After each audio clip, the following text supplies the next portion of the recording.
I've been asked by AgResearch to talk about all the ongoing parasitology research, not just the small part I'm involved in. So through the talk, I've got title slides of who the principal investigators are, so you know who to throw your brickbats or bouquets at, and your more specific questions, although I can answer a lot of questions on a lot of this. So this is my sort of potted history of parasitology. We farmed deer. Some of those deer didn't grow so well, and we looked into it and we go, okay, parasites are a problem. And then we found some drenches, and that hammer there really represents the drenches. It's a very blunt approach to animal health. We've got a problem, let's kill it. The problem's come back, let's kill it again. And so that's where we've been for quite a few years, and more recently we've moved on again, and science got benched pretty much when the anthelmintics were doing the job. The anthelmintics aren't really doing the job anymore, so we've brought science back into the equation, and that's where we're sort of hanging about now in the last couple of years.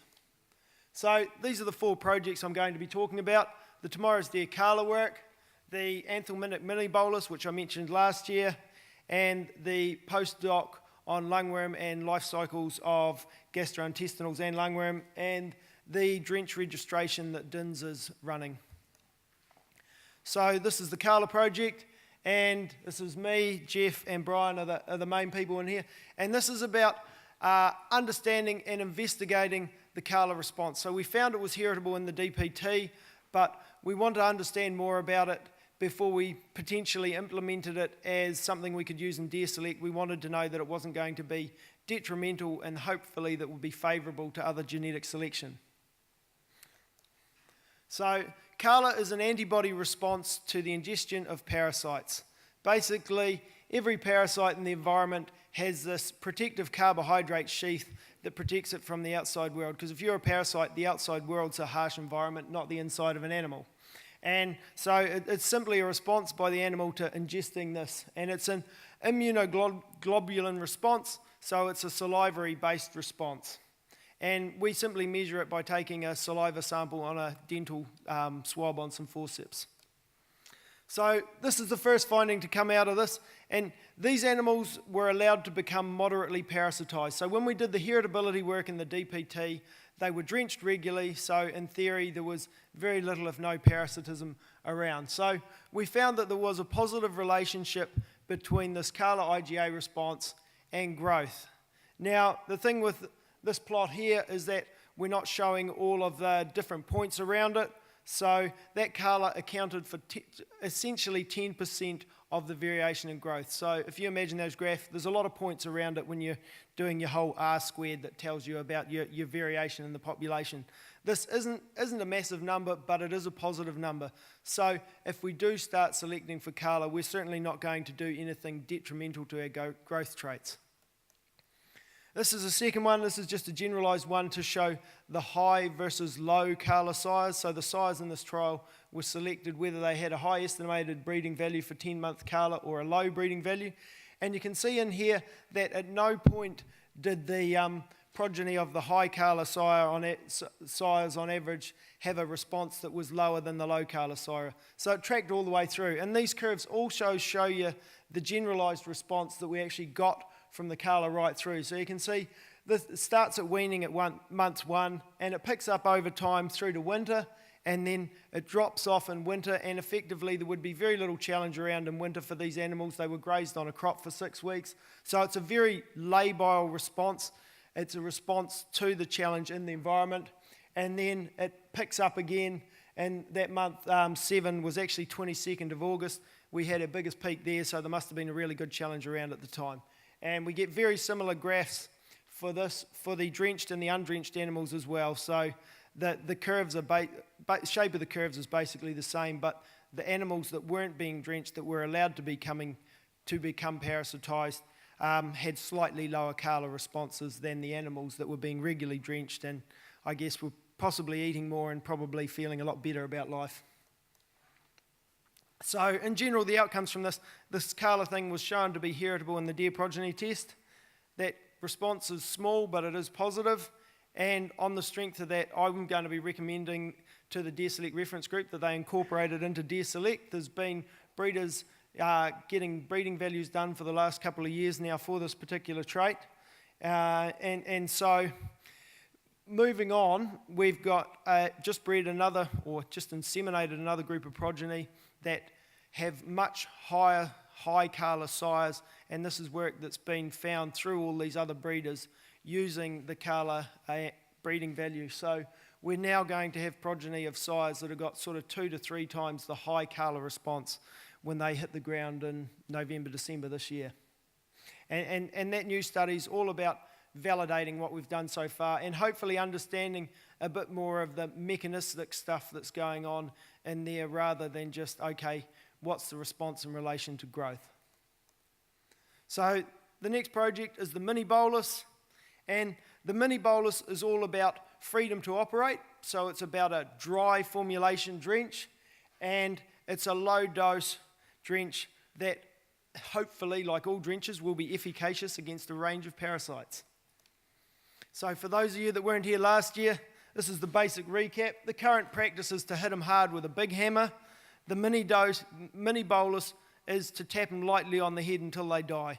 And so it's essentially a 4-day controlled release dose of anthelmintics, and it's operating, as I say, with freedom to operate. And currently there's prototypes being tested for efficacy. So proof of concept work was done in the previous year. And this is some of the efficacy testing data.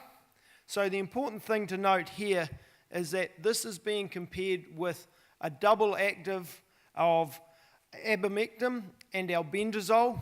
They are administered individually, all exactly precisely to animal live weight with syringes.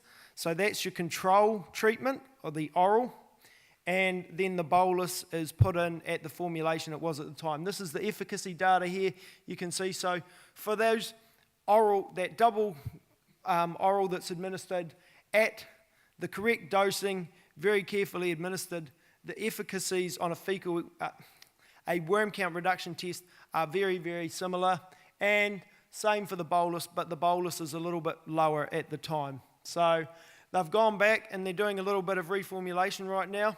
So they're increasing the dose of albendazole in the bolus, and they're about to start some new trials as soon as parasite levels come up, and these trials are going to be on farms that have all the other parasites as well as liver fluke.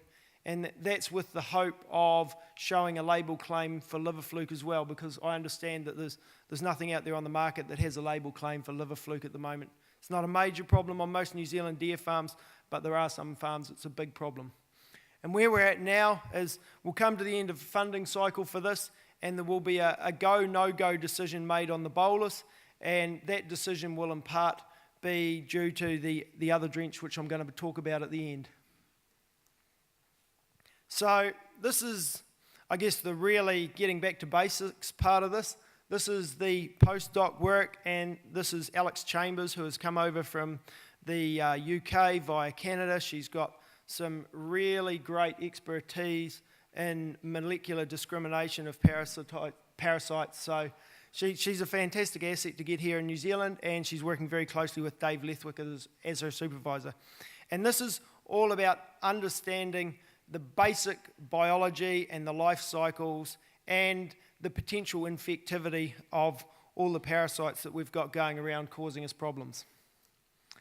So the first study we've got going on is on 5 farms. They're spread nationally, and the farmers on those farms are collecting fecal samples at a maximum monthly, if not 2 or 3 weekly, from as many different separate groups of animals as they've got running around the farm. So at Invermay, we're collecting them from our stags, from our mixed age hinds, and from our rising yearlings. And there's a range across the farms of what they've got and what they're collecting. And those samples are all submitted to Alex. She does fecal egg counts, she does fecal larval counts, and then she cultures all the nematodes she can out of there. So she's building up a big bank and database of all of the nematodes that she's culturing at those points in time. And what the aim of this is to show you what species are infective at which time in which livestock classes, and what the prevalence of those is in those livestock classes. The next thing we got going on is just an Inverness, and it's one paddock that has been grazed by some weaner deer, and it's about to get its second grazing on the other half of the paddock. And this is just about learning what happens over the progression of a natural parasite infection. So the weaners were grazed on it for 24 hours, they're taken off, and we're taking weekly pasture cuts after 2 weeks and bag up the grass, send it up to Alex. She does her magical thing, culturing the parasites and finding out what parasites are in there. And we'll continue monitoring that until the parasite levels are basically back to zero, and then we'll repeat it all again next year. And this is about validating what happens in the pasture and when there might be high-risk times for parasite infection in pasture, and due to weather conditions and also obviously due to seasonal timings.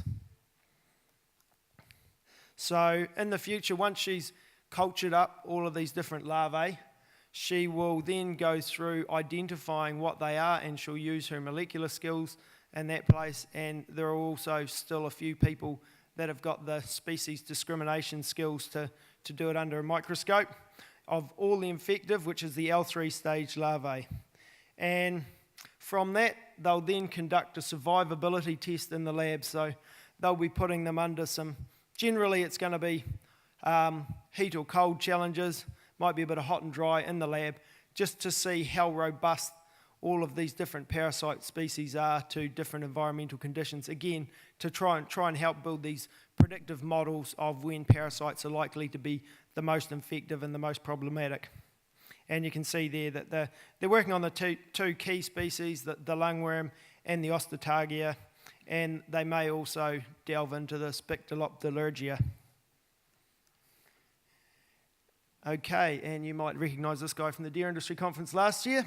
So this is all about the DINS triple active drench, and the key people here are Dave Lawrence and Pania Flint as the researchers, and Catherine heads up a lot of the project management around this. I'd like to just acknowledge the guys from Connemara especially, so that's Murray Hagan and Jim Cameron, because the pilot trial last year was carried out on their farm.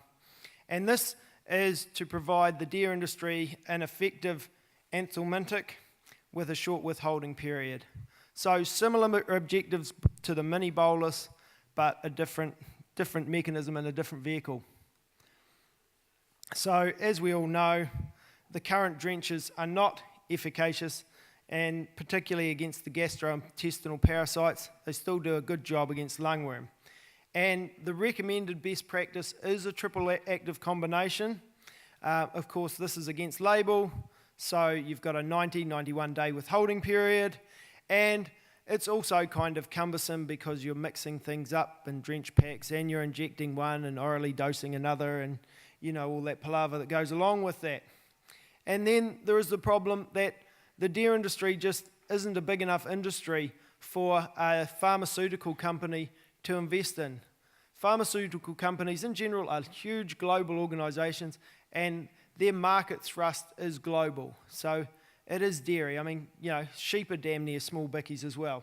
So as an industry, we need a efficacious drench with a short withholding period. And that's so we can get things drenched at times of risk, get them into the venison supply chain, and also stave off resistance. If we're using sub-efficacious drenches, we're just encouraging drench resistance.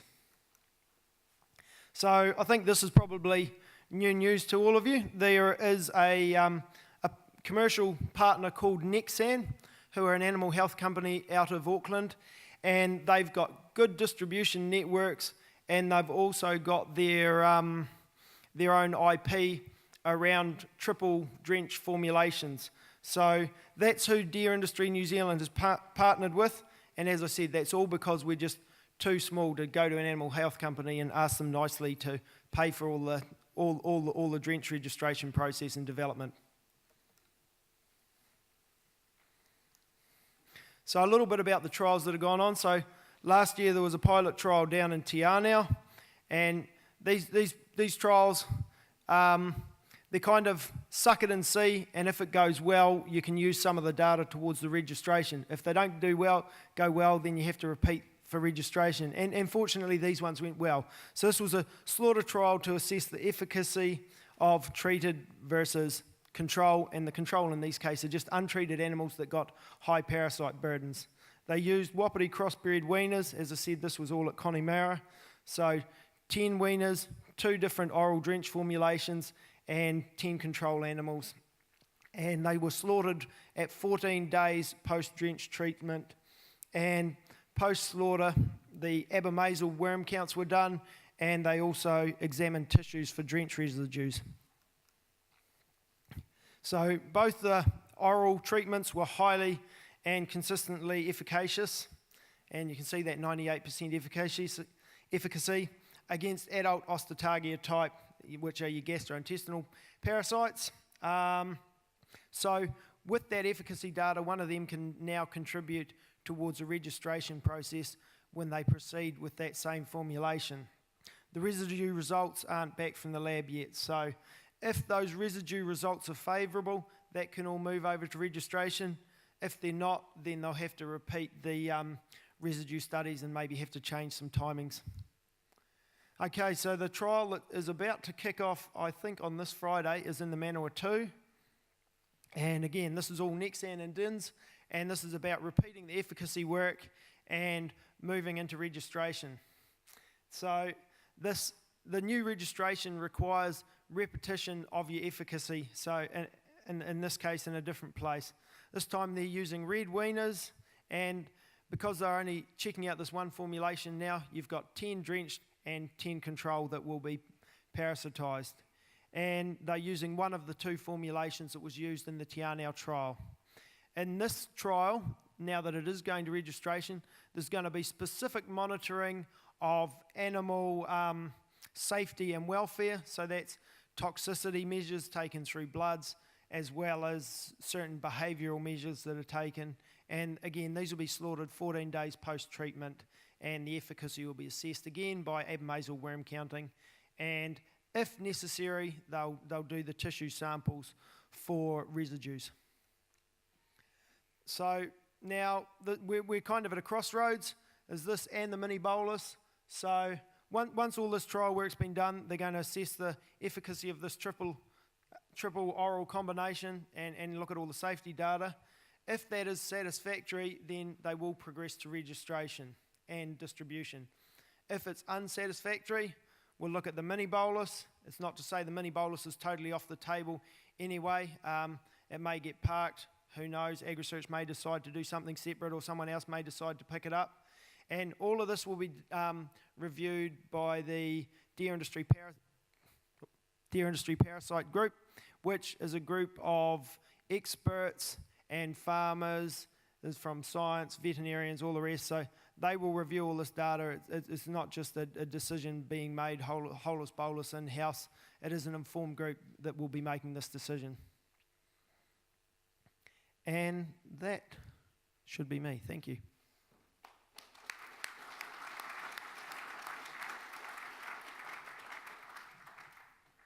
Well, we are bang on time. Thank you very much, Jamie. So I'm going to be cheeky and pinch a minute of passion to profit time. But we'll have no more than 3 questions if anybody does indeed want to ask a question. I think Tony's got a roving mic. Raise your hand. Colin. Yeah, Jamie, are you going to be taking those tissues at just one time point for residue studies? Is that 14 days? And will that be sufficient? So I won't be taking them. They will be taking them at 14 days. If that shows residues after 14 days, then they'll have to repeat and do tissues at 21 days. And in another group of animals, yeah, they'll have to repeat the trial to